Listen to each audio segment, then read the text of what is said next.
Welcome to the Church Collective podcast. In this episode, myself and Chris had the opportunity to go over to meet the guys at Church Gear. We talked with Toby, did a tour of their warehouse, and this podcast actually got cut short with a tornado warning. So there is just going to be a whole lot of great stuff in this episode. Be sure to check it out. In the middle of it, Chris gets too excited and wants to go look at their warehouse. So we're going to cut the podcast in the middle. But if you're watching this on YouTube, head over to YouTube and you can watch the video of the tour. So many things going on. Here we go. We partner with churches all over the country. We, on the front and back side, as far as assisting them with certified church-owned is our fancy way of saying, a church owned it, gear. And so we'll come and partner with large churches and we'll buy their old production equipment that they're phasing out of, that they're not using anymore.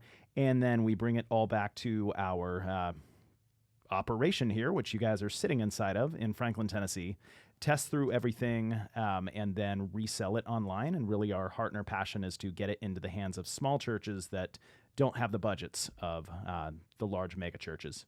And so help them find great gear that they can afford.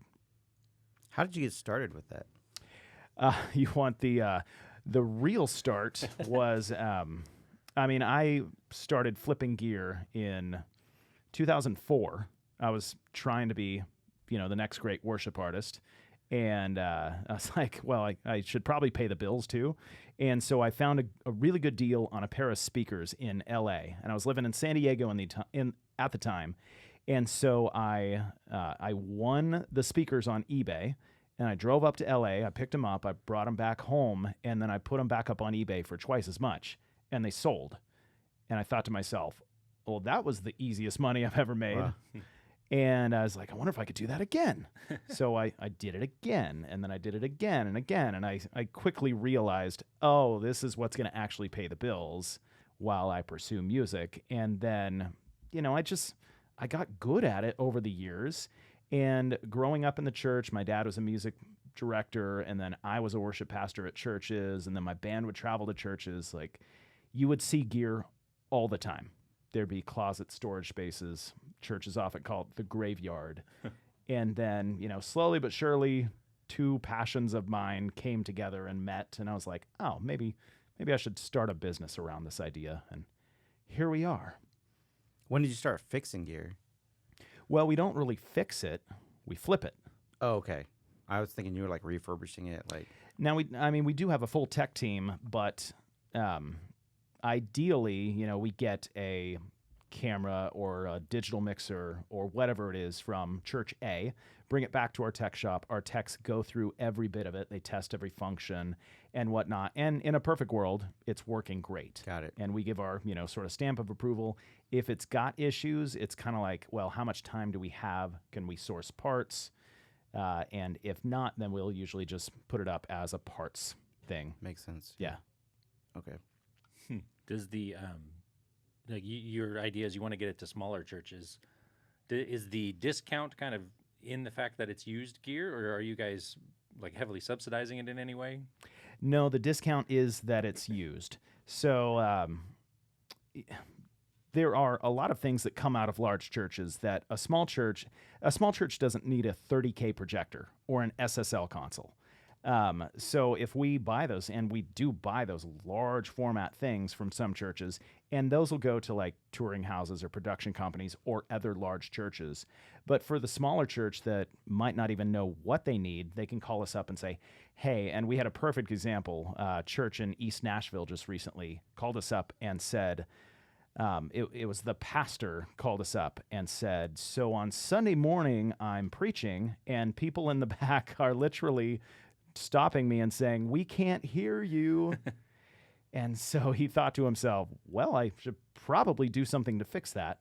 And they took up an offering and they came up with about $2,000. And I don't know how he got our number, but he called up our sales guy and said, hey, we did an offering this week and we need speakers. And so we were able to hook him up with a pair of speakers and an amp, and our guy even took them and set them up for him.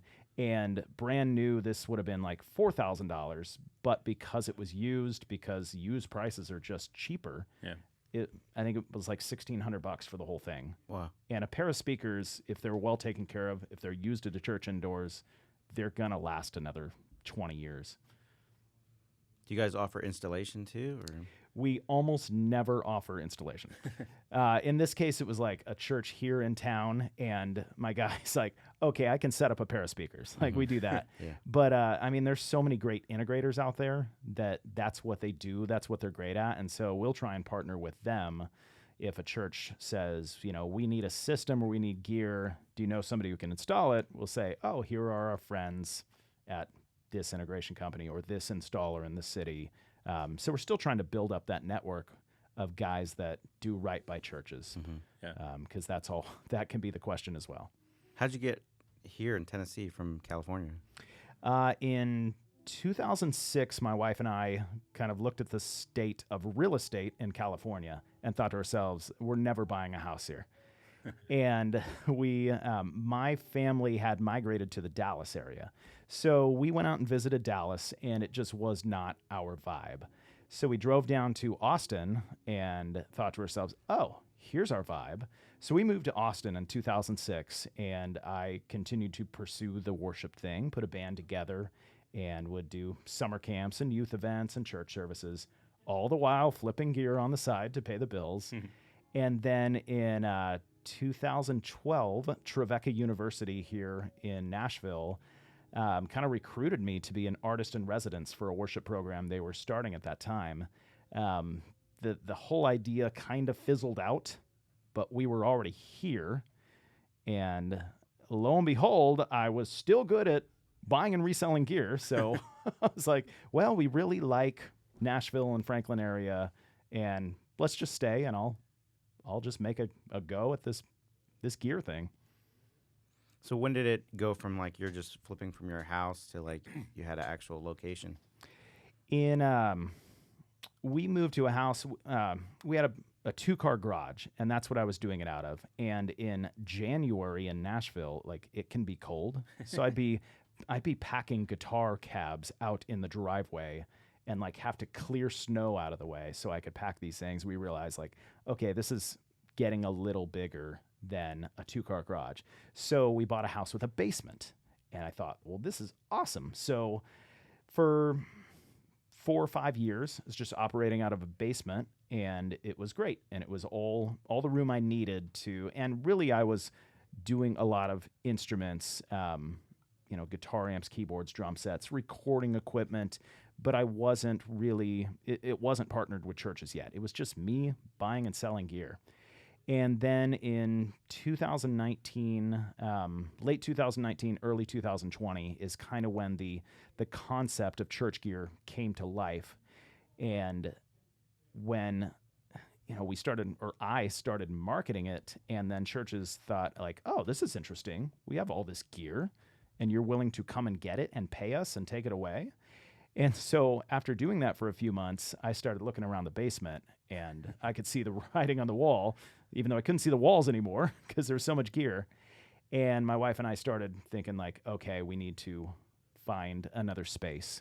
So we did a little real estate search, and we found a property in Franklin with a kind of a warehouse barn. And we ended up buying that and thought, this is great. This is all the space we'll ever need.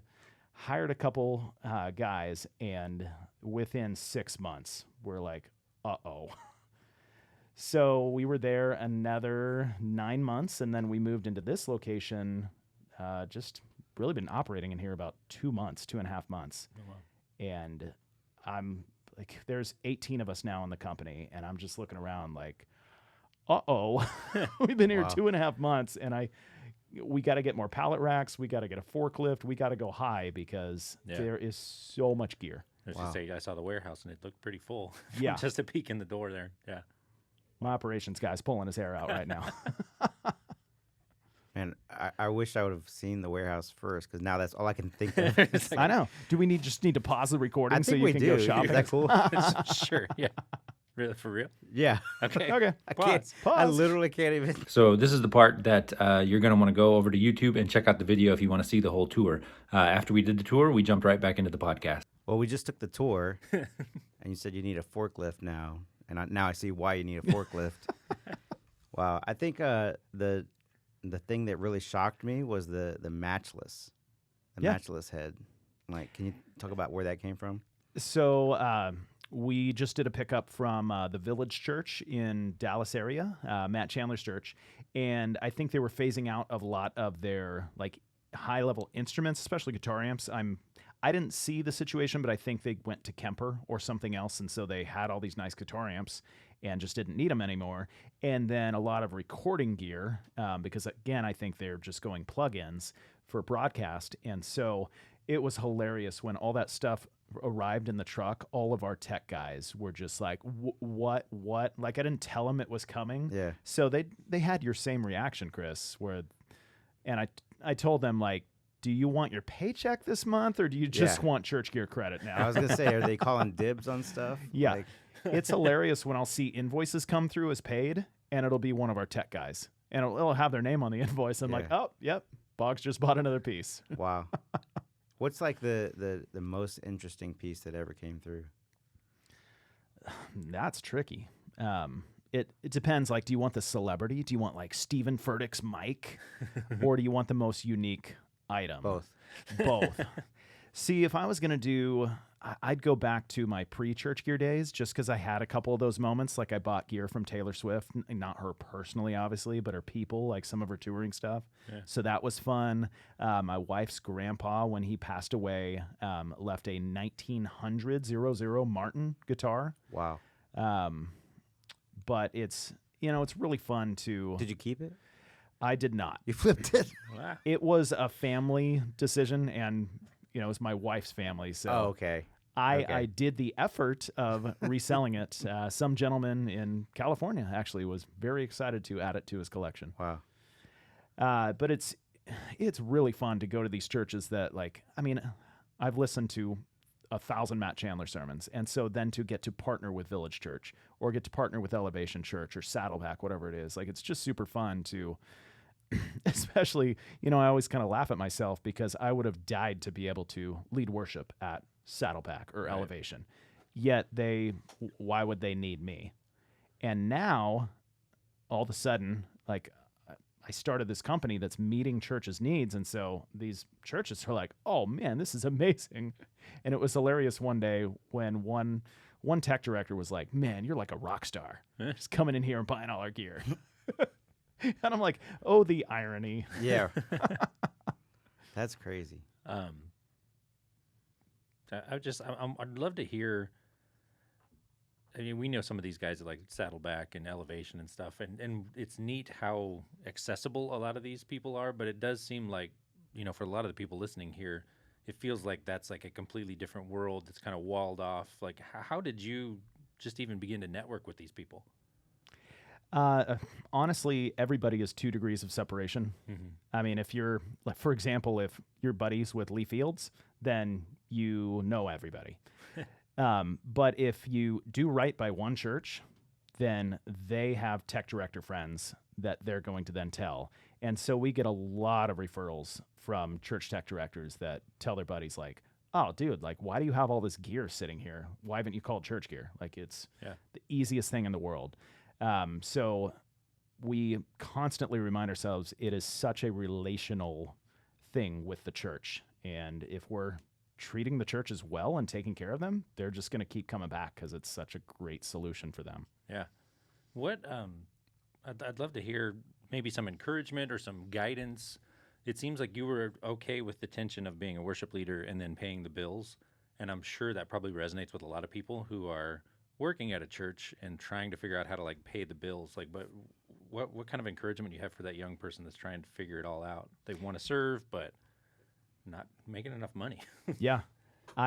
My first advice would be kind of don't be above anything, but also be open to a whole lot of stuff. So especially in Nashville, people think like, "Oh, I can move to Nashville and I can be a session musician and I can make a lot of money." I'm like, not really, because all those session musicians moved to Nashville and they were like dishwashers or servers or baristas or whatever. But some of the smartest guys I know that do some of those things also do a whole lot of other stuff. They'll teach guitar lessons. They'll write charts. They will, make Ableton arrangements. You guys just met Chris, our shipping lead, and he does arranging, and he does tracks, and he does guest saxophone playing and touring and session work.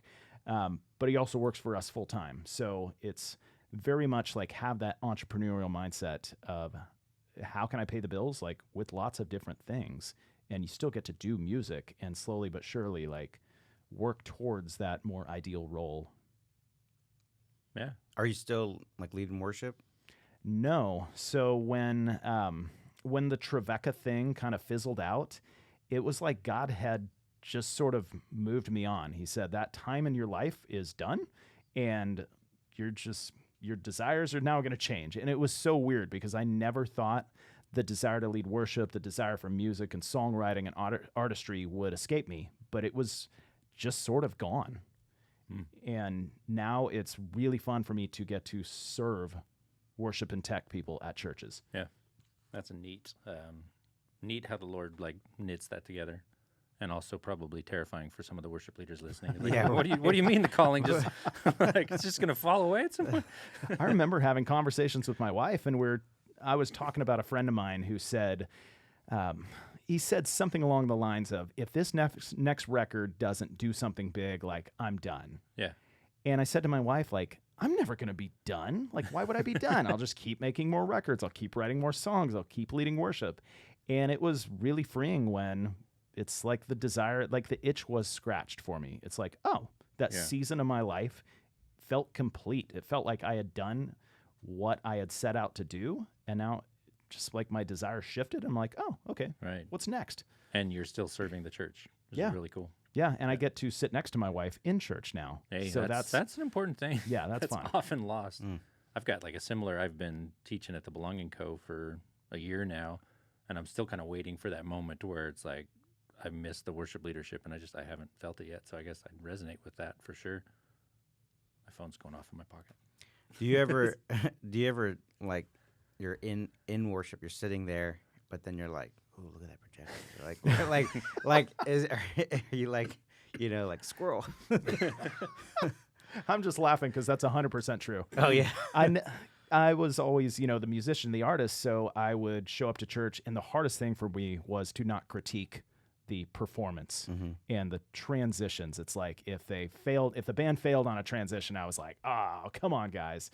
Like, you got to get that pad on the Nord going between songs or whatever.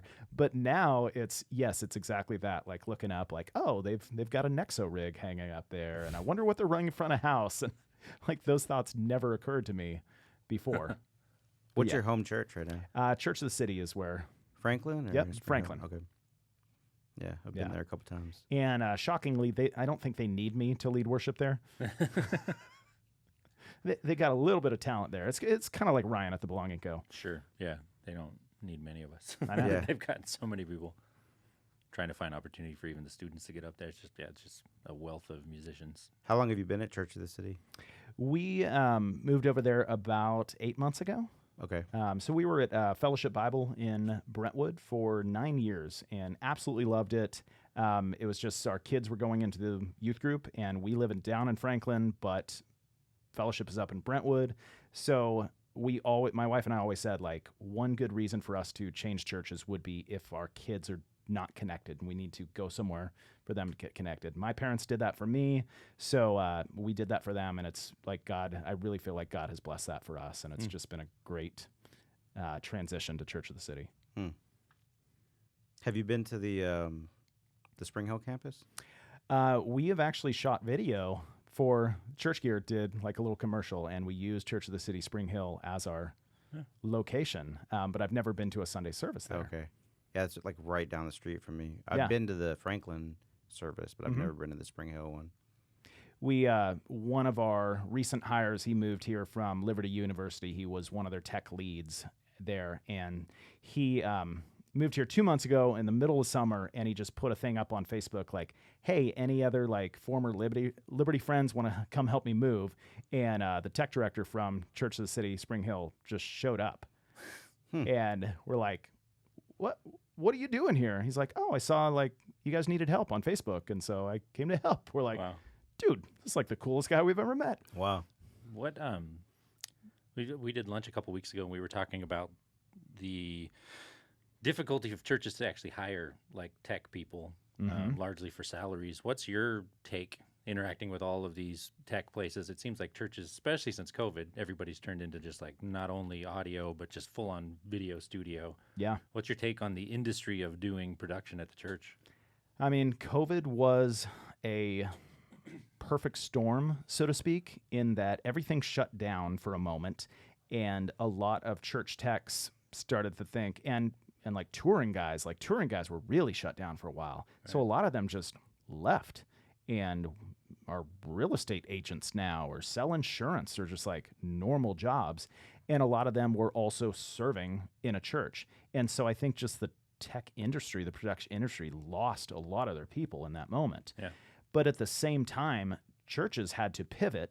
And so all of a sudden there are less techs, and now churches need them more and need them to do more things. So churches unknowingly like burnt out their people during COVID, and like church production teams were just decimated. We've been to so many churches where we'll ask them like, what's your team like? How, what's the makeup? And they said, well, there's 3 of us. There used to be 9 of us pre-COVID, but now there's 3. And we also have to do more because we have online campus and streaming now and all these high-level video expectations. So it's been a rough transition, and then definitely pay scale has not caught up. Right. So, I mean, churches need to recognize, like, if we want a high level of production, we're going to have to hire great people and pay them well to actually keep them around, because it's a big job. Yeah. All right. Say, I'm going to ask you questions based on, I'm a church that has, say, 200 members, small church. You give, like, first recommendation that comes to your head. So, like, speakers, what would you recommend? Your 200 people, like maybe just a small array, like 2 speakers per side, like, and I am speaking out of turn because I'm not one of our techs. Like I'm a former worship guy, so I'm just, I'm saying things, and probably our techs here at Church Gear would be like, no, stop, like you're giving them wrong information. But I give the disclaimer that if you want good information, reach out to sales@churchgear.com.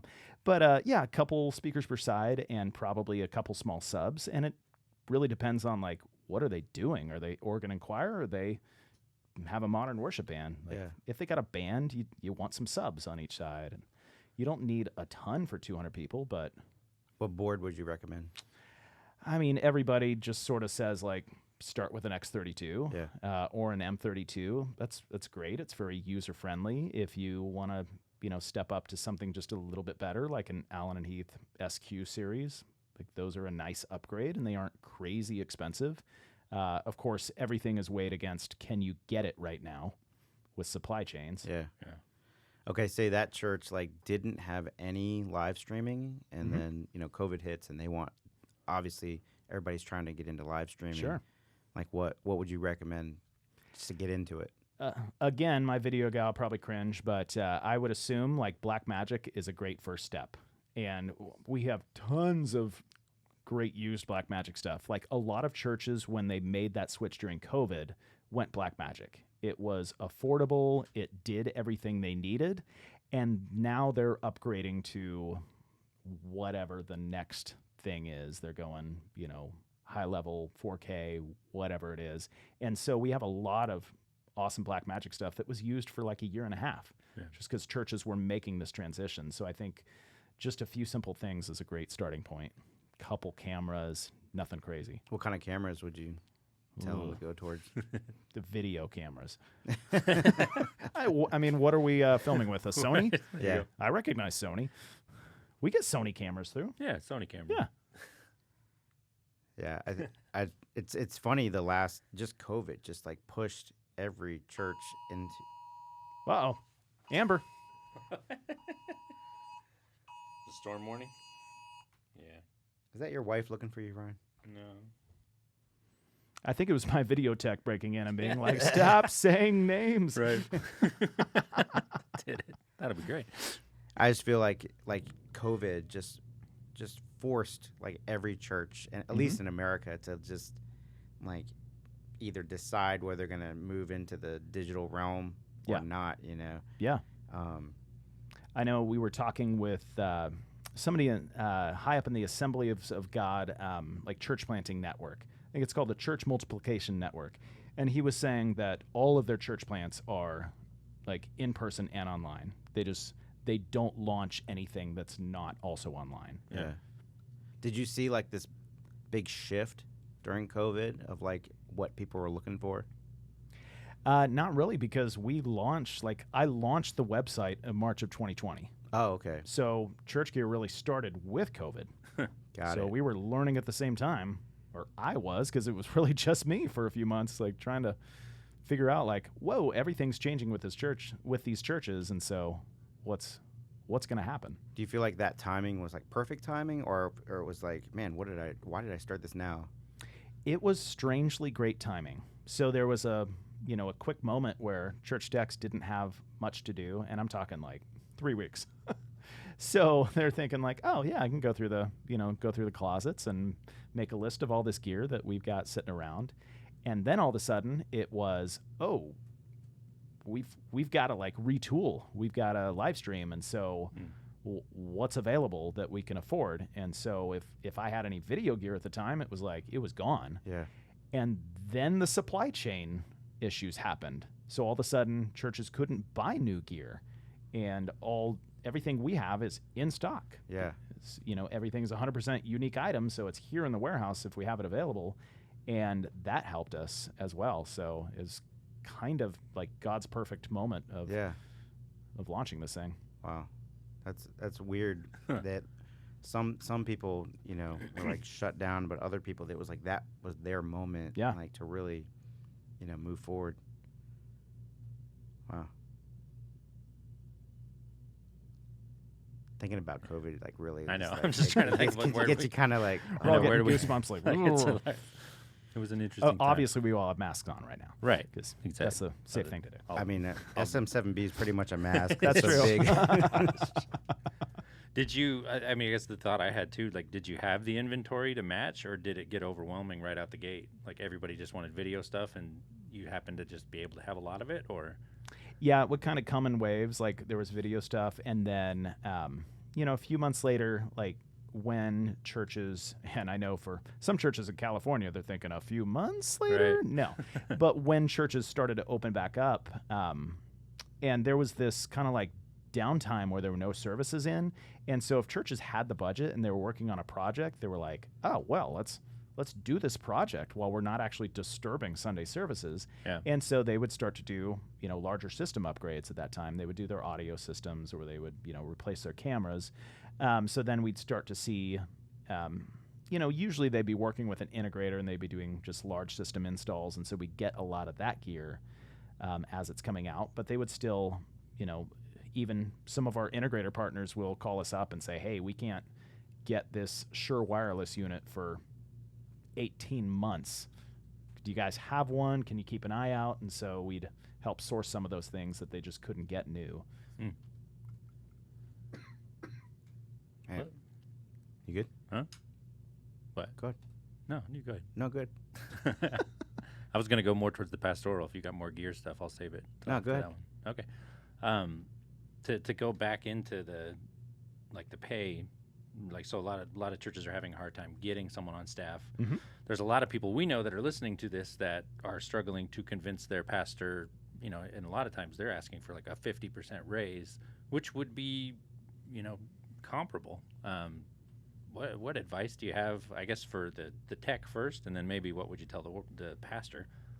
Yeah, there's definitely hard conversations that need to happen, and there's education that needs to happen. So pastors need to realize that any of their production people, especially because the production world lost so many people, any of those people can go out on the road and make $100,000. Like, it's just not hard at all. So if you want to keep your people, then you've got to give them something comparable. We all know that like touring is hard work, and it's hard on a family. So, it's great to find a place to call home in a church, but also be able to provide for a family. But we see so many churches, like mega churches, 5,000 plus and their production director, like their lead guy, is 24 years old. Yeah. Because that's all they're paying. Yeah. And then in 3 years, he gets offered something at another company, a manufacturer, an integrator, and he's thinking like, oh, you guys don't have Christmas and Easter services that I want to like kill myself during, and you pay better. Yeah, I'm going to go ahead and do that. So what value is it to keep people? I mean, as a business owner, I quickly realized there is such value in finding great people and then just reducing turnover as much as possible. So tell a pastor, like, if you want to pay a 24-year-old, 42 grand a year to be your church's production director, that's fine. Like, that is an option. But if you want them to stick around and learn and grow and make your production great for a long time, where you're not laying awake at night wondering, like, is Sunday service going to actually come together? Then, you got to start looking at comparable salaries and thinking, like, this is different than it was 5 years ago, and the salary should reflect that. Yeah. Is there a humble way for a tech to try to convince their pastor to give them that much of a raise? I mean, they could certainly go with other offers and say, hey, I just, very respectfully, like, I know this is a church and this is a ministry, but I work really hard and I'm a skilled laborer. I am good at what I do. I have these other options that are in this price range. Can we talk about getting closer to that? Like, I'd love to stay here, but I also just need to provide for my family. Yeah. Getting so many interesting interruptions. Amber alerts, I know. alarms. It's like the world burning down around us, but we're on a We're podcast. just like, don't interrupt. We'll find out when we come out the door. Earth's last podcast. I think it was Lee Fields that had made a post about kind of what you're talking about, where people are leaving churches to go on tour, and he was kind of saying, before you think about the tour life, like he wrote like 10 reasons to not leave your church. Did you see that? I've seen several posts from him, like similar, but I don't think I saw that one specifically. I think it was him. I'm pretty sure it was him. But I've seen that conversation so many times post-COVID. Like are you familiar with the I think it's Church Text and the Facebook, the really big Facebook group? Yeah, like Church Sound and Media Text. Yeah, that one. Like I see that conversation all the time. And I feel bad because like you were just talking about like production guys getting 42,000, and I know there's plenty of guys out there that making 18,000 and having another job, and like it's crazy, and I feel so bad for them that they're forced to make a decision to leave their home church, to go do something else. Yeah. I'm sure there's some young techs out there being like, somebody's making 42,000. I can think right off the top of my head, like 5 people I know that were thinking that. When you said that, I was thinking for them, like. Yeah.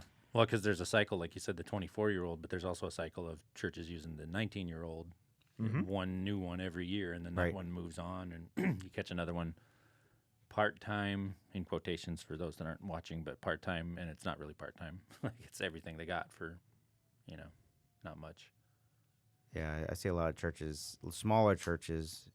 I've seen it firsthand where they're really just sucking every last ounce out of people, and it's kind of like, well, you've grown up here, so do your share. And it's like, hey, this isn't exactly being a greeter, like you're doing a lot of work, being at funerals and weddings and all of the other things that happen during a week, Yes.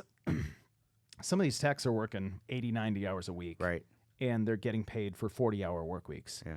And it's just not sustainable. People are going to burn out. It's great to, we all know those stories of churches that just use their people and just wring them out dry, and they just burn out in 9 months. But then there are other churches, like we went to North Point recently and got a tour of their production setup, and it was awesome to hear their production department talk about how wonderful the pastoral leadership is in just encouraging family work balance and taking care of them and making sure they're not used and abused. And they've been there, like, I think the 3 guys we were talking to, they were there like 18 years, 15 years, and 14 years. So such longevity, and like there's so much value and purpose in that for those guys to get to serve the church that long. Yeah, especially like a single church, like it makes such a difference for the culture. I mean, especially if your production guys new every year, then that can be wild for even just the way the room sounds. Anyway, yeah. Apparently, it's tornado sirens are going off. Is that what it is? Yeah. Was that what the alert was? Are we recording in a tornado? Oh, apparently. Oh yeah, we're in a tornado warning right now. Okay. That's the big one. Well, Fascinating. it's been an honor serving with you, gentlemen. I don't know if we're all going to fit under this table. Well, this is my table, so Yeah, I'm going first. You're Rose. We're Jack. We're out. Well, yeah, I mean, I guess I can cut it at some point here. If that thing's obnoxious, I'll cut it before that goes wild. Pretty exciting. It is. I thought it was an ambulance, but then it kept going. Imagine how many views we would get if the The last, the whole ceiling just like the last flew Church off, right? Collective podcast. That'd be Yeah. amazing. Yeah. I mean, As hey, long as we all live to tell about it, right? yeah. Thank you so much for being a part of this podcast. I am happy to say that tornado warning, we were all okay. We made it. Super fun living in Tennessee. Love it. So make sure to check out the next episode of the Church Collective podcast and connect with us everywhere on social media. Send us a DM. We would love to chat.